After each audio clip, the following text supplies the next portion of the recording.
All right, welcome initiates back to another episode of the secret teachings of the Duelists. Today we're going to be getting in there and talking more about Yu-Gi-Oh theory. You're going to be going deeper, and I have some examples for you today. We're going to read a little bit from the book, and then also we're going to talk about all the stuff I have here on the board. So essentially, in the book, if you're reading the book along with me, you can use Kindle Unlimited. It is free. You can read along in these chapters with me. But today we're just reading chapter 4, hand traps, board breaker, and utility cards, because this episode is highly focusing on hand traps, and we're specifically going to talk about Nibiru, but we're going to talk about other hand traps in general. It's going to be a very good lecture today. So today, just reading here from the book. Hand traps are unique cards that can be activated directly from a player's hand during either player's turn. They provide immediate responses to an opponent's actions and are essential for disrupting opponent's strategies. Knowing when and where to apply disruption is critical. It requires a deep understanding of common combo lines and the metagame, and anticipation of the opponent's strategies based on the cards they play and the sequences they initiate. So just to cover that part in the book, we're going to be talking a lot about that in greater detail here. Essentially, what goes hand in hand with these hand traps and board breakers, utility cards, is resource management. And resource management leans deeply within card state. So literally what the card says, what the card does, like what the card is, what it represents, if it's in a certain position in the field, like in the graveyard, banished, etc., does it have some sort of relevance? That all falls within resource management. So resource management and card states are held, very closely in the system that we have been talking about here within the theory of Yu-Gi-Oh. Also, we have our choke points and the knowledge state. So the choke points, as we were speaking about in the book, essentially is that understanding and knowing of what your opponent is doing, what their intentions are. When I normal summon Alistair, you obviously know I'm playing a fusion deck, because why else would Alistair be in there? Everything on this text says it does fusion. It searches a fusion spell. You use it from your hand to give a fusion monster 1,000 extra attack points. You can reclaim this card from the graveyard after it's been fusion summoned. So why would I not assume that you're playing fusions if you summon Alistair? But if you summon Alistair and you don't do any fusions, then I would just assume that you're very, very, very bad at the game, and it would be a fun duel for me. So essentially, all within Yu-Gi-Oh theory, the cards tell on themselves. The cards present what they do. The cards show like a very unique interaction. And because of these unique interactions, we see lots of different things. So how I'm quantifying this is, in a way that most people can understand, because we don't necessarily talk about this, but when we're talking about resource management and hand traps, what we're playing is essentially a matching game. So, am I trading with you one for one? Did it cost me a -1 to play this card? Or am I blowing you out with a one card that's taking multiple cards from you? So here's a good example. So we're talking about here in terms of when a card is played, what is the actual card state after that? So for example, I'm using hand traps, right? And my opponent activates Pot of Greed and draws 2 cards. Then I activate Droll and Lockbird. That's a -1 in terms of resource management, but the effect is long term. Your opponent can't draw anymore, so it may cause the opponent to end the turn. If they end the turn, that's great, but it also may not, and they may continue their turn in their combo. So that's one of the least effective ways to respond to the opponent, by taking a -1 and you did not get any type of reciprocal effect that would actually create the situation in which you were trying to get. And then another way to look at it, like I said, 1-for-1 trade. So I normal summon Alistair, I activate the effect to search for a card, and I use a card like Ghost Ogre and I destroy Alistair. Now, I'm destroying Alistair, and you're taking Alistair, put it in the graveyard. I'm taking Ghost Ogre, put it in the graveyard. That's a 1-for-1 trade. But from the opponent's perspective, they did get to add the invocation to their hand still because the effect wasn't negated. So because of that, you know, from the opponent's perspective, you took a -1. But in terms of their combo, they may or may not still have full access depending on other situational cards in their hand. So that's something that you want to think about. But typically, if you're going to get a 1-for-1 trade, you're probably destroying or banishing something along with your card going to the grave being used. That's why a lot of advantage on cards, for example, if I had a set Man-Eater Bug and you had a Blue Eyes White Dragon and I flipped it over and destroyed your Blue Eyes White Dragon, that would give me +1 in advantage because I still have the Man-Eater Bug. You no longer have the Blue Eyes White Dragon. So essentially, that's the most effective way. So what's the most effective way in terms of hand traps is Nibiru, essentially. You can use 1 Nibiru and take away 7 cards from your opponent, potentially, or even more, depending on, you know, all the wacky shenanigans that Yu-Gi-Oh does. But at the end of the day, Nibiru can pretty much give you the most effective response against your opponent, along with cards like Maxi. And that's why we're talking about Nibiru today in this video, because Nibiru is one of the most effective cards.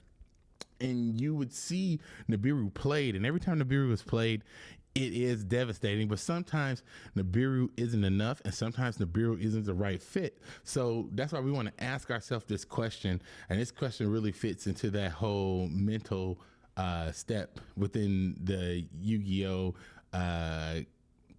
theory making of any type of deck, strategy, reading a card, anything. Is this card a turn 1 or turn 2 play relative to my win condition? If you look at every card with this question, then essentially you will be able to understand if it truly is a good fit in your deck one way or another. So before we jump into some of these case studies, I want to show you some examples here of what a turn 1 player is, what that objective of that player is, and a turn 2 player, what their objective of this player. And as you will see, like this is the reason why we will call it a duel. You know, we don't have a duel going if 2 people want to go first. If 2 people want to go first, they have the same objective. If 2 people want to go second, they have the same objective. We don't have a duel going. We have a duel going when someone wants to go first and someone wants to go second, and they're performing optimally on both ends, and we get beyond the 3rd turn. If we can get beyond the 3rd turn, that's like a real duel.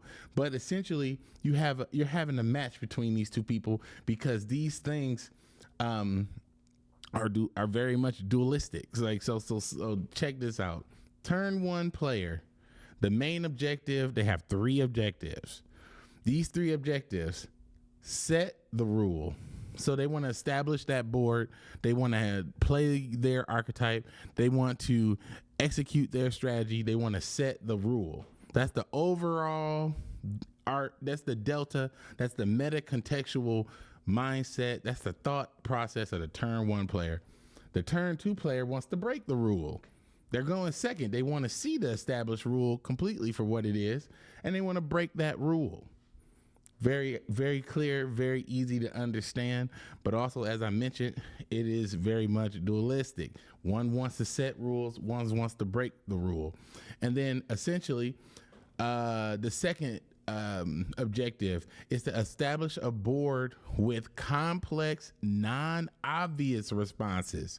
So a lot of people do take for granted, when a deck becomes meta or a deck becomes known, and it's like, oh yeah, you just normal summon Alistair, and then you summon, and then you and then it's Baron and all these other guys, and you can't stop none of them. It's so broken. It's so broken.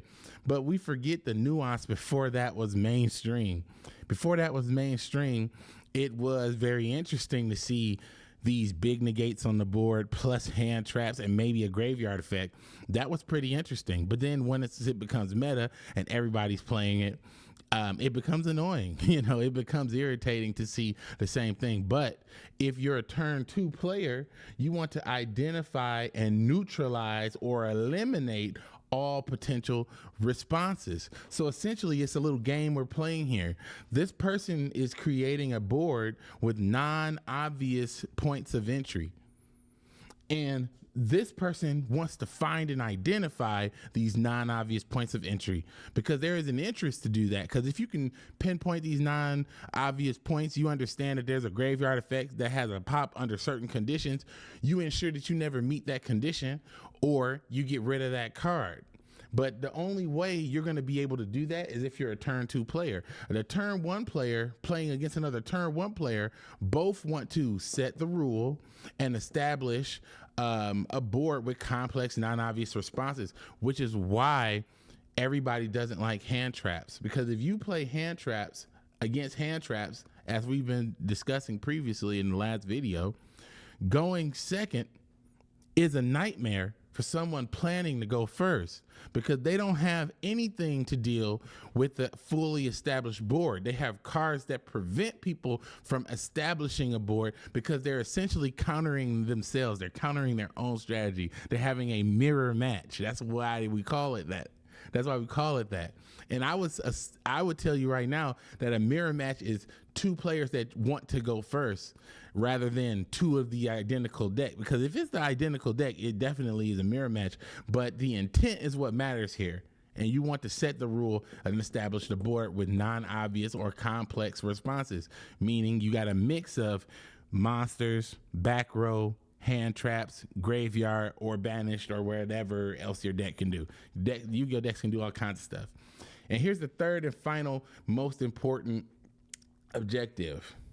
The turn 1 player wants to win on turn 3. You gotta really understand that that is the only true objective, which is why I say matches don't last beyond turn 3 if the player is truly skilled. Like, if the player is truly skilled, he understands the deck, they understand the meta, they understand the meta context of what's being played right now, and they put all that together to build their 40 card deck, they're normally going to win on turn 3. Or they're going to win on the first turn when they set up that board and the opponent can't break it, and then the opponent scoops on turn 2. The game does not go past turn 3. But if it does go past turn 3, we got that real duel on our hands, because these 2 people are evenly matched. The turn 1 player and the turn 2 player, they want to establish control. And we're going to come back to that. That's why I underlined it. We're going to establish control.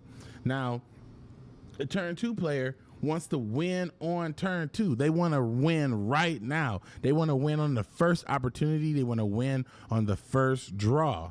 So the turn 1 player, if you think about it, it kind of has a bit of almost like delayed gratification, where they understand if they can set a strong foundation, they can last through time. And where's that time? In turn 2 player's turn. Doesn't matter how much time they take, as long as they pass it back to the first player so that they can win on turn 3. That's all they care about, establish control. But the turn 2 player wants to win on turn 2 or establish control, and winning on turn 2, it goes back to breaking the rule, which means it's an OTK. And I didn't put things like OTK or all that other stuff, because right now that's kind of irrelevant, because we either want to win on turn 2 or win on turn 3 or establish control. Now, why do I say establish control? That means we're going to have the card resource advantage. We're going to make sure we were playing the most effective cards and effective trades so that we can end up with established control, card advantage. So I pretty much wrote right here out like a small diagram. And on this diagram, you can see the makeup of a hand and pretty much how these cards are distributed going first versus going second. So we have 3 different card states, and I want you to really think deeply about this and understand this, because if you look at your deck in this way, you'll start to see why hypergeometric distribution really matters. Because if you look at a 40 card deck, there's only 3 card states regardless what the cards do. You're a hand trap, you're a board breaker, You're a starter, you're an extender, or you're a utility card. Let's go over examples of that. Hand Traps, Ash Blossom, Ghost Ochre, Effect Veiler, Dominus Purge, Imperm. Board Breakers, Raigeki, Dark Ruler No More, Kaijus, and anything that can say no to a monster that can say negate. So pretty much that's a board breaker. And then you got your starters and extenders, right? So a starter card is normally a card that can be normal summon or special summon that will add a card from the deck, preferably, because it's most effective, right? That's their +1. Or from the graveyard or the hand, and essentially allow you to get to your win condition off of 1 and at the most 1.5 or 2 cards. So essentially, you're looking at, that's what a starter is. An extender is pretty much a starter that requires an additional card. So that's why I'm saying 1.5 or 2 cards in the end. That's just kind of how it always plays out. And in some decks, like the Gladiator Beast deck that you will see, since that deck revolves around having 2 monsters, it's almost like they're in a continuous state of always being ready to go, but they need to get extender status set up. They always need one other card, like Rescue Cat needs to get normal summon, tributed, and you get 2 cards from the deck. But you have to pay a lot for that normal summoning, letting it sit on the field, tributing it, then it goes into the grave, then it summons 2 cards, and then all that other stuff. There's a lot of points of entry, but essentially starters and extenders is everything that's in your deck. And if it's not a starter, extender, utility, hand trap, or board breaker, it's a brick. Sorry. it's a garnet. And we're not talking about garnets today. We'll talk about garnets when we have our discussion about hypergeometric distribution. And we have utility cards. And what are utility cards? Utility cards are cards with embedded value that work within a deck, like Triple Tactics Talents, for example, or a card that shares, I would say, traits. Like it's a hand trap, but it's also an extender, or it's a hand trap and it's kind of a starter in a very specific format, in a very specific setup in your deck. So I would say these utility cards are like cards that you play, but there might be like one-ofs or something like that. Something that you don't mind drawing. It's not a garnet. It's never a garnet. It's Triple Tactics Talents, Triple Tactics Thrust. Those are never garnets because they're always play within the deck. Well, at least they should if you built it correctly. So let's look at these hands. And you're going first. You draw 5 cards. Now let's say we're the turn 1 player. The hand traps are what they're going to draw because they don't draw board breakers, right? Because why would a turn 1 player need to break the board? They don't need to break the board. So that's why a turn 1 player doesn't play Raigeki.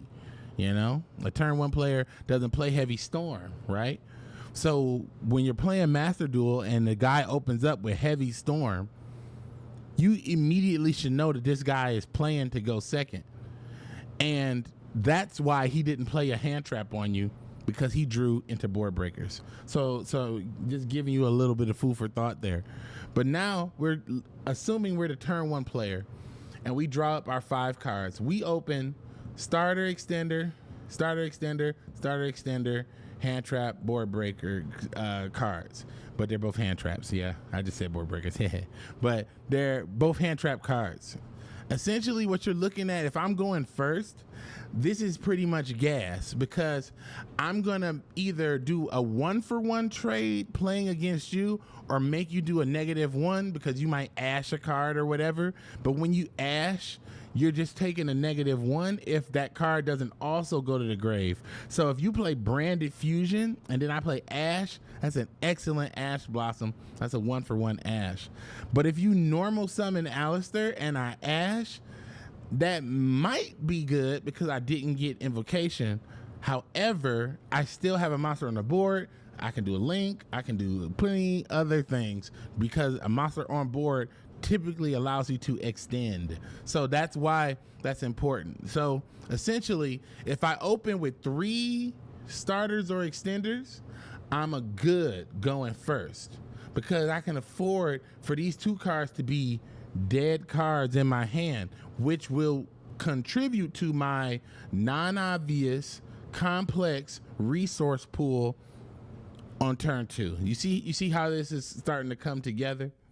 But then let's say I draw a different hand. I'm going first, and I draw 4 starters and extenders and 1 hand trap. My opponent can't stop me because most opponents, if they're playing against you and they're going first or second, their hand's going to look something like this too.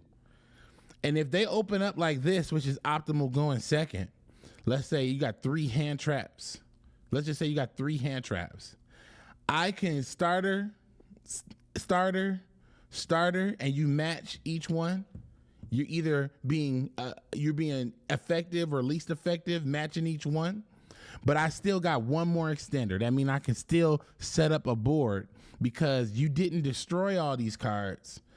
And some might have graveyard effects, and this can still come from the hand. That's why it sucks to go first, and your opponent can match you with 3 hand traps. That's why it feels impossible to win, because you went first and they went Ash, Ghost Ogre, Effect Veiler. You're like, wow, I guess you're just the best player, huh? Yes, they are, because they use hypergeometric distribution to ensure that they had these 3 cards in their hand, regardless if they knew it or not. But that's why these hands, like if you just look at these three hands, you just think of 2 of them together and you can see how one wins over the other one if we're making the assumption that these hand traps are going to either meet at the effective level or least effective level, depending on how it's playing out. So now we're at this third and final hand, which is the one that I really wanted to talk about. You're opening and you're going first, and you open 3 hand traps, 1 starter and an extender. Do you know why that sucks? Because if your opponent opened up with the exact same hand, they opened up with the exact same hand as you, 3 hand traps, 1 starter, 1 extender, they're gonna blow you out because they literally have a response for each of your plays. And even if you leave the monster on the board because they did a least effective response, and you extend, they still have that 3rd hand trap that's gonna stop that play. So you're gonna have to end your turn. But then your opponent's gonna go first, and then they had to use up all those hand traps. Now they only have their starter and extender and their draw. So they might draw into 3 gas. So now they had the 2 gas and then they drew 1. Now they got 3 gas, starters and extenders at 3. Or they go 1, 2, triple tactics, talents, or thrusts. So essentially, they drew you into a utility card. So either way it goes, if they draw into this, or unfortunately, they could draw into another hand trap, you might have a duel on your hands because you're going way past turn 3 because both of you guys open optimally. So this is optimal going first, trying to go against an opponent to stop them. This is optimal going first if you want to blow out this hand. And this is optimal I would say is the most optimal because you open with a pretty balanced hand with 2 hand traps, and then you got the 3 starters and extenders because essentially you can match and extend and go beyond this hand. So it's very much, if you understand it from this perspective going first, you can really see how no matter how you just change these up very slightly, unless you have garnets in your deck or you have a weird distribution of starters and hand traps, you're always going to end up with some sort of mix up like this. And if you have, assuming your starters are all 1-card combos, you're always going to be able to start. And the only question you're asking is, does my opponent have enough to stop me? That's the only question that you're asking as a turn 1 player. And essentially, if you've done everything correctly, you've got one of these cards off, you get to set the rule. And if you set the rule, you've established a board with complex, non-obvious responses. And then if your opponent tries to start, because again, they tried to stop you, right? So they're opening up with 1 or 2 starters, 1 or 3 starters. They're opening up in a state where, you can just pretty much use these hand trap signs and just exclude them, and you see how many starters your opponent's opening up with, depending on what your responses is. If you have a board established with non-obvious responses, how many responses do you think you need to negate your opponent and stop them? You need 3 or more. So if you need 3 or more, that means that on the turn on going first, you either use your turn 1 go first combo to set up a board with 2 negates and a back row destruction, and then you also have an ash. You got 4 responses, then you should be able to win this duel. However, let's turn this whole hand around, and we're going second, right?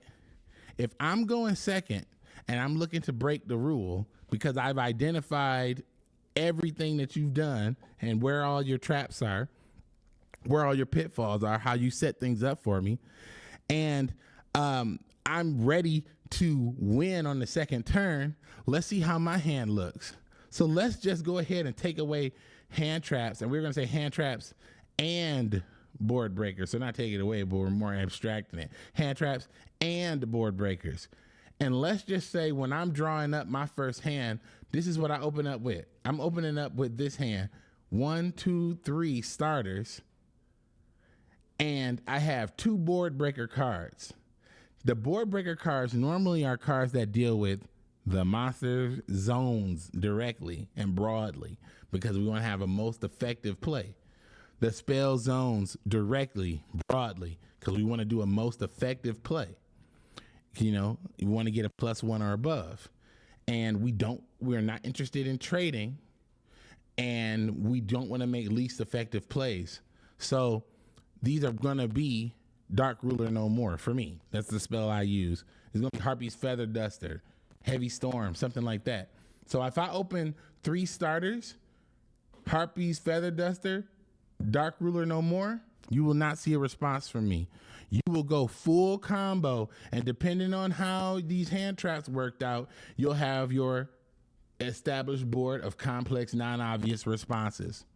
And then when I draw into my hand, I'm either going to draw another board breaker or hand trap, or we're going to draw into a utility card. And this utility card could be triple tactics, talents, or thrust. And that's always what it is, to help go get the most effective responses. So you can see why going second can be profitable, because you get more options when you know what the established board with complex, non-obvious responses is, because you've been doing a lot of studying on the knowledge states, the choke points of the decks, the archetypes, etc. So that being said, let's say we're going second. Again, we open up with 1 hand trapper board breaker. Now, when I'm playing my deck, and this is why I want to make this video or this particular talk today, I play hand traps that have synergy. That means that I don't play hand traps that in isolation can't really do much. I play the most devastating ones in synergy with others. So what's the most devastating hand trap in Master Duel? It's Max C. So this could be Max C. But I also play Nibiru because I play Max C, and I'm going second. Because when you think of Nibiru in the context of, is this card a turn 1 or turn 2 card or turn 2 play relative to my win condition, Nibiru is a turn 2 card that can be most effective relative to my win condition, because all I need is a body on the field, and if 1 body is on the field, I'm already in extender position. So Nibiru is an excellent card for me to play going second as a go second player, going against someone who wants to go first. So Nibiru for me is an optimal card in my deck and particular archetype, because all of the synergies therein. Also, I'm using Max C, and Max C is allowing me to draw, and because they took the Max C challenge, they have to be met with a Nibiru Now, why do you need to run a Nibiru if you play Max C? Because there needs to be a punishment for the Max C challenge beyond the most effective drawing of cards. Because the reality is you could draw all the cards out in your deck and still lose because of the non-obvious responses that your opponent can set up. And if that happens, then essentially there's nothing you can do and you're going to lose on turn 3 because this person, let's just say, is going first. They have that deep knowledge of Yu-Gi-Oh theory. They understand the game and their specific deck and the rule that they're setting. They understand that at a deep level, and because they have all those things, that person can win with a non-obvious strategy because it's not only non-obvious to you because you've never seen it. You don't have the knowledge on that to understand where the choke points are, where you could have stopped them from establishing that board of complex non-obvious things because you did not put a punishment in to Max C because you thought Max C was enough. You got to have the punish of Nibiru. But there's also other punishes inside of Max C where people go Max C into Valor, into Imperm, and all those other things. But that's only because that person is playing a go first turn 1 deck where they expect to go first and set the rule, but they play Max C because it's a good card. And they already have stuff in there like Imperm and Effect Veiler because Imperm is versatile enough to be used going first or going second. So it helps with the non-obvious complex responses. So does Effect Veiler, but also Effect Veiler is just a little weaker because you can't use it in your turn. It has a lot of different conditions on it. So essentially, you're seeing how you're making these choices between your cards on what you're choosing because the most effective play is to get a +1, and you obviously want to strive for the most effective play. Now, again, going second, and this is the last and final hand where we draw up these 3 hand traps and board breakers, and then we get a starter and extender. You can see why going second is really good because if you're drawn into hands like these, you're already thinking of how you can approach this non-obvious board. It's giving you more time to think and conspire on how you're going to win. And then if you're drawing and pulling cards out from the deck and they come out looking like these, and obviously you could draw, there's like a third possibility, obviously, you can draw the starter extender, the utility, or you could draw another hand trap.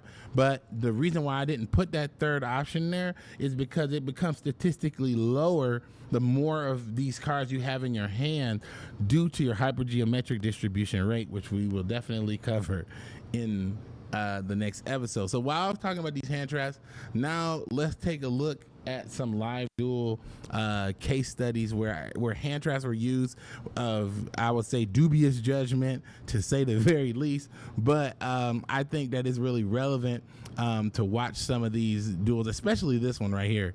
So we're starting off here. I'm going second, and the opponent here is afraid of Max C.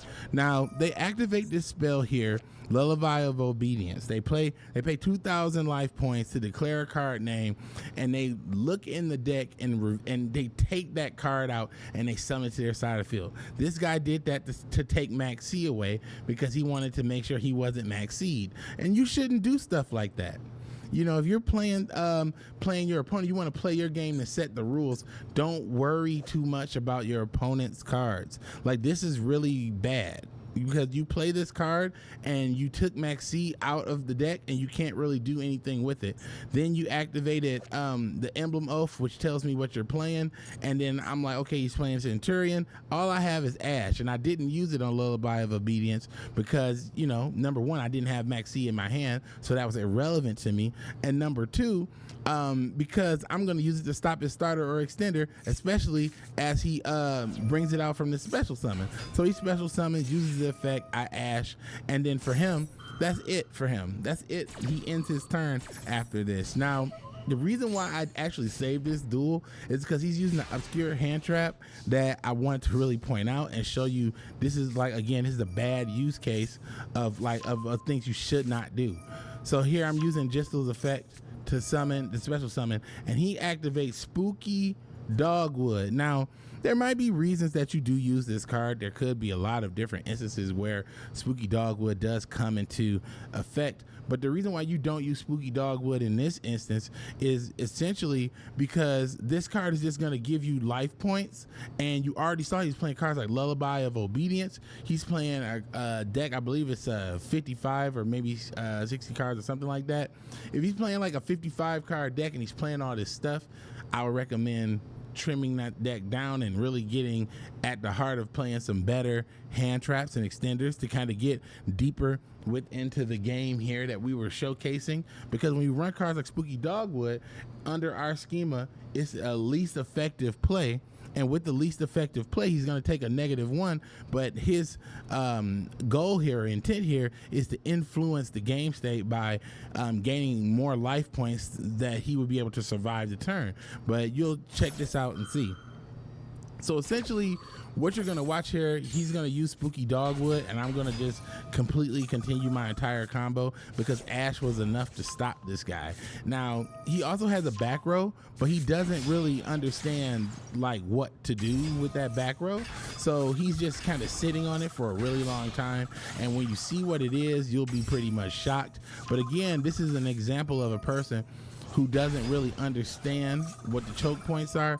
He doesn't really understand, how to effectively approach the game. And he's just essentially, I'm playing Centurion because I like it, or it was the best deck or whatever. And for whatever reason for him, he can't get going, and he's going to blame it all on Ash. It's all Ash's fault. This is not Ash's fault. This is his fault. So he has Infinite Impermanence sitting down there. And while Infinite Impermanence is sitting down there, it had an opportunity to be least effective, effective, and most effective. There's a lot of times where this Imperm could have actually done some damage to me and had me to at least go around another step in my combo, but he didn't use it at any point. So essentially, he's going to get cooked for that. And so it's very ineffective here. And remember, he's got Spooky Dogwood. And so I'm going to continue my Gladiator Beast combo and keep going around and around until I get everything set up. And then essentially, I'm going to have my full board here. I'm going to have, the entire negation board and Claudius. All right, so when I summon Claudius, this card gives me 2 battle phases. Now, against this particular opponent, you get to see this entire schema in action versus someone who understands what their mission is, what their goal is. Me going second, I want to win on turn 2. He plays Spooky Dogwood. I can no longer do that. Now I must establish control. Very simple. He needed to set the rule. He failed to do that. He needed to establish non-obvious complex plays. He did have non-obvious plays, but they were not complex. He's not going to be able to win on turn 3. You see how essentially back and forth these trades of these ideas with the resources, and the whole idea of having an objective before you start is the reason why I'm winning right now. And it's quite literally because I have more knowledge. And if someone watches this, they'll just say, oh, that guy was just a bad player. That is the point, sir. That's literally the point. Because they're not a bad player because they're bad. They're a bad player because they don't understand what's going on. They think they know. They think they do, which is why they play Lullaby of Obedience to get Max E out. They think they do because they're playing Centurion and they know Centurion is a pretty good deck. But they really don't know, and their ignorance is showing due to how my board is set up versus their board, how my objective is complete versus their objective, and how my deck unfolded like a system and his deck fell apart as soon as it was mildly agitated with Ash Blossom.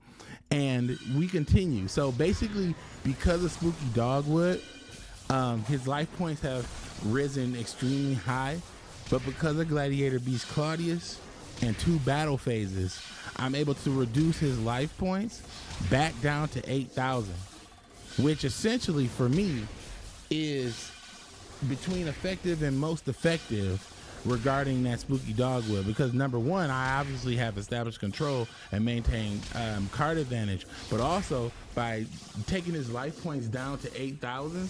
Also, look at Genzo just continuously blasting. By taking his life points down to 8,000, essentially I've negated the spooky dogwood, completely negated it, and reduced it to null. So now he gets to survive, which was the whole idea of playing spooky dogwood. So for him, what did he do? He had an opportunity to have a hand trap to do something. But the hand trap he had was least effective because it became for him just a -1, but it did provide the intended effect of getting him to turn 3. And essentially, him being on turn 3 doesn't mean anything, because on turn 3, what does he need to be doing on turn 3? He needs to be winning on turn 3. If he can't do that on turn 3, guess what? It's more likely going to happen. He's going to lose. So now we're on turn 3, draws up the card. Oof. Okay, here's another match, and I believe this is our Nibiru example. Yeah, this is a Nibiru example where I was Nibiru'd. So again, we need to keep this in mind. Always keep this in mind when you're watching a duel. And this is, I would honestly say, why a duel is exciting. If you know this underlying theory, if you have this underlying mindset as you're watching a duel and two people come together with this mindset and play, you get an excellent game. But the thing is, if you don't know this, you just look at it. Well, he played Ash, he played Maxi, and that's it. So, I don't watch that kind of stuff. It's not exciting. But that's the reason why if I watch golf, it's not exciting. That's the reason why if I watch basketball, it's not exciting. If I watch football, it's not exciting, because I don't have any idea of the rules. I don't have any idea of the intent, and I have no idea of the meta concept of the game. So because I don't have those things, I can't enjoy it deeply. And the reason why you would need that to enjoy it deeply is because you would either need firsthand experience, someone to teach you, or someone to put it out there so that you can understand. And right now, the only people who have this type of knowledge is people who play the game at an obsessive level. I'm sorry, you kind of got to play it at an obsessive level until I just came out and said it. Because what happens is the concepts can be extremely deep and extremely complex, and people may not understand them, but they might live in them every day. But it takes somebody to come out and express it, name it, call it something for you to say, oh, well, that was obvious. But when it becomes obvious, that's because it has crystallized in your mind. And now you can take it and use it as your own. So, number one, you're welcome. Number two, it needed to be said, which is why we're doing this right now. So let's continue this play and setup.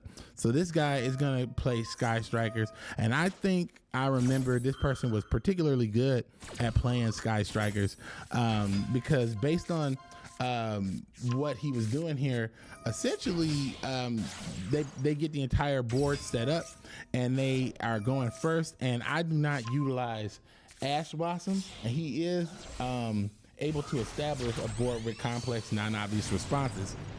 But the thing is, with the Sky Striker deck, which is why I chose to show it here, is because of how I used Ash. Now, if you're watching this hand, this is a similar hand that we had in the last duel where I only had one hand trap. And Ash Blossom was the hand trap. But as you can see, I do not use Ash because a part of his non-obvious board setup, I'm anticipating a Max C. So I want to stop Max C because I assume that this guy might be playing something like a Nibiru, and I don't want to test Max C, get to Nibiru, and lose. So that was my fear, which is why I didn't use Ash against him. And then also, I drew Heavy Storm.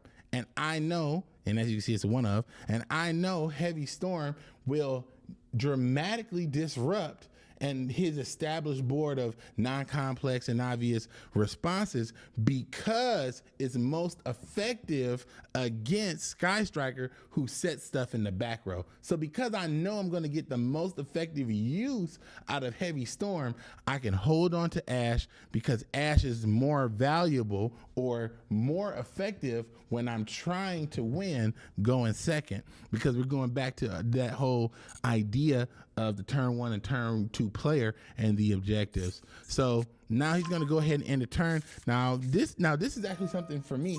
I didn't understand the choke points here fully because I did not know that this deck has so many new plays and new cards, so I was unaware of that. So for my knowledge base was a little off, but I did read the one card saying that pretty much when it goes to the graveyard, it searches the deck, so I can ash that. And when I play Heavy Storm and destroy his back row, I'm going to activate this to see if he has ash. He does not have ash, and because he doesn't have ash, I'm checking boxes off in my mind. So now I'm going to special summon. There is no Max C. Now, when I special summon, he didn't play Max C. That I'm like, all right, no Max C, no Ash. In my mind, there probably is no Nibiru, and I'm like, I'm gonna continue playing, and I'm gonna win because I'm in turn 2. I was able to set up my board. I have sufficiently disrupted his board state, but he still has non-obvious responses because he has 2 in hand. So I don't really know what that is, but because he didn't respond with Ash or Maxi, I'm assuming it's nothing. So we're gonna go ahead and continue. When he uses his monster effect, I'm gonna go ahead and Ash it. Then he realizes, ooh, I goofed. I should have did this to chain block, but it's too late. And now he's pretty much cooked. Now, at this point, I'm gonna go ahead and bring out Shoe Rig. I'm gonna banish the monster on the field, but I believe his monster has a negate. And the reason why I went ahead and did Shoe Rig anyway, because if you think about it in terms of that card and its negation or destruction or however it works, essentially I'm trading with him, forcing him to use that play, and then of course, you know, we're taking it from there. So now he's gonna continue. He brings out Kagari, and he still has options to play, but I'm still just, as you looked over in these hands as I described, you know, I'm just at a point where I only have gas, so I have to keep playing into my combo. But the extenders in my combo, like Shoe Rig and things like that, help to search cards and add cards, so I keep getting more chances at getting my combo off. But then he plays Nibiru. Now this is why I wanted to point out Nibiru here. Now he's using Nibiru, and as I mentioned to you before, when we subject Nibiru to my question, is this card a turn 1 or turn 2 play relative to my win condition? Relative to the win condition is key. For Sky Striker, it is not a great turn 2 card, because for Sky Striker, you got to have the established board, you got a bunch of stuff going on, and like how I was doing, I was messing with the resources on the board. So for the opponent, this person is playing this card in a effective to least effective state. Pretty much is where they are. They're not playing it at its most effective because they have to play it in response as a contingency plan to all these things. That card also caught me off guard because based off how I was playing the opponent, I expected them to have certain hand traps, but the only reason they didn't have the certain ones is because they had the big one. Now, that being said, he uses the Nibiru, and after using Nibiru, I say, okay, that's got to be the last hand trap. So because I know that I'm gonna lose if I don't win on turn 2 or establish control, I gotta keep playing. If I can keep playing, I gotta keep playing, and that way I'm gonna be able to push for game. So he summons the Nibiru token and he puts it in attack mode. That's not wholly relevant, but definitely it does play a part. But I could have won without it though, just to point that out. Now, I'm gonna go ahead and do this. Now, this combo is a little less known, but in my Tri-Brigade deck, I play 2 copies of Darius, and because I play 2 copies of Darius, I can banish 2 to summon this card to the field, and then I can link 2 so that I can get its effect to activate. So that's just a nice little way to get more Gladiator Beasts on the field and in the graveyard. And obviously this person doesn't know this, because in the same way, I gotta have, your opponent needs to have on turn 1 the ability to establish a board with complex, non-obvious responses. I need to have starters and extenders that are non-obvious so that I can push my plays so that I can win on turn 2 or establish control extremely early. So now we're going to bring our Tamer Editor. We're going to keep going. And when we summon this card, that I believe that's enough for him right there. He just goes ahead and surrenders because he sees the Nibiru get popped. And obviously, with the board just like this, that's a dub. And this is why I'm saying Nibiru is not effective if you choose to go first and you don't have a plan for Nibiru. So that's why Nibiru isn't good in every deck. Now watch me use Nibiru in a very effective way to win a duel. And you know, as I mentioned before, it's very much in the same way that this person used their Nibiru. Yes, and then after this one, we have another one that's primarily focused on resource management, and we're gonna go ahead and wrap it up and close it from there. So here I go with my Nibiru, and I have Nibiru and Ash. So this is definitely a whole combo stopping setup. This is a perfect setup because Nibiru and Ash says pretty much, I'm going to let him go as far as he can on this combo. I'm going to hit him with Nibiru, and then if he can respond after Nibiru, I'll Ash it. And then if he doesn't respond or get to a point where he can extend beyond the Nibiru, I get to save Ash for the next turn and use Ash to stop Max C or anything that they're trying to do if they have additional searches and summons or anything of that like. So, you know, this is a really good example of just that, because this guy's going to be going bananas on the summons. And I don't believe I used Nibiru. Yeah, I did not use it on the 5th summon. I allowed him to continue just a little more. You know, we were already in the 5th summon. I just want him to just get the board set up, activate as many cards that says once per turn, make sure they all get their once per turn effects gone. And that's actually something that I did not mention yet, you know, but it is something that I just want to highlight. Once per turn effects help with this trade of most effective, effective, least effective. But in the case of Nibiru, you want to make sure that if your opponent is bringing stuff back from the grave, they got the ability to pull things out and recycle resources, that essentially you can eliminate those things by using Nibiru at the right time to make sure that their once per turn effects have been at least burnt for that turn. And then so he still has just the point to damage my life points. So now he uses the Nibiru. Now this is why I found this hand to be interesting, because me going second again, I need to win on turn 2 or establish control. And you look at my hand, and this is not an optimal hand. I drew 2 cards that are midpoints in a combo line. I drew a standalone Gladiator Beast, and I can't use Forbidden Droplet because he doesn't have any monsters on the field, because that's a token. So essentially, I should be losing this duel. I should be completely ousted. I have failed to win on turn 2, and with this board set up, you know, I might be able to establish control with Forbidden Droplet and Ash, but this is no guarantee. So this is where the actual knowledge and higher mental state, to having the meta contextual knowledge of the deck and understanding how deep your lines go, this is where that comes in. So our normal summon, he activates Max C, Ash. So the first mental assumption that I made is that if he couldn't get past the Nibiru and I've got to save the Ash, I'll need it and use it for Max C, which came out as an easy calculus to come through. Then we got Darius. Now Darius is good because it lets you summon from the deck. And then I'm going to bring out the Darius. And then I'm going to bring up another Gladiator Beast. And this is just going to let me get more field presence. And essentially, as the field presence grows, my ability to combo grows further and further and further. Because essentially with the Gladiator Beast, all you need is 2 monsters on the deck, and it's 2 monsters on the field, and it's infinite extension until game, essentially.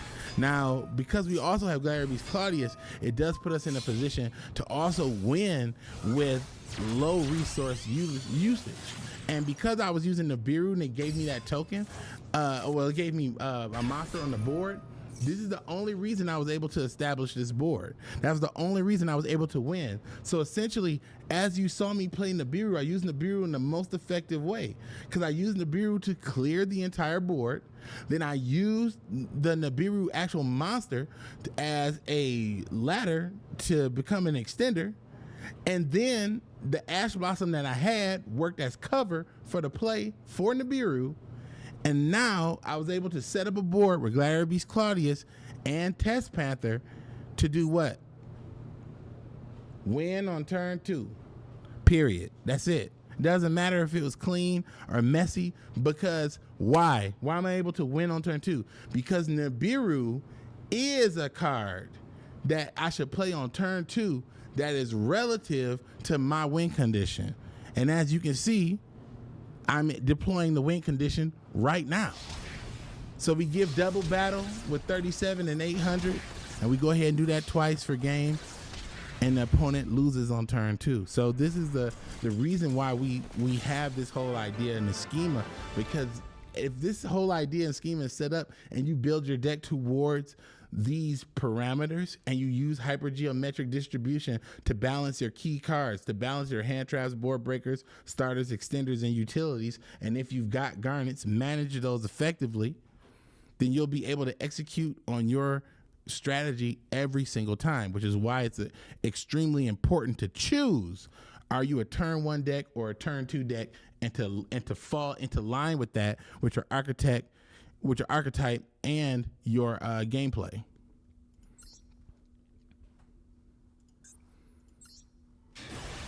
And this is the last and final one, and this actually is one of my favorites.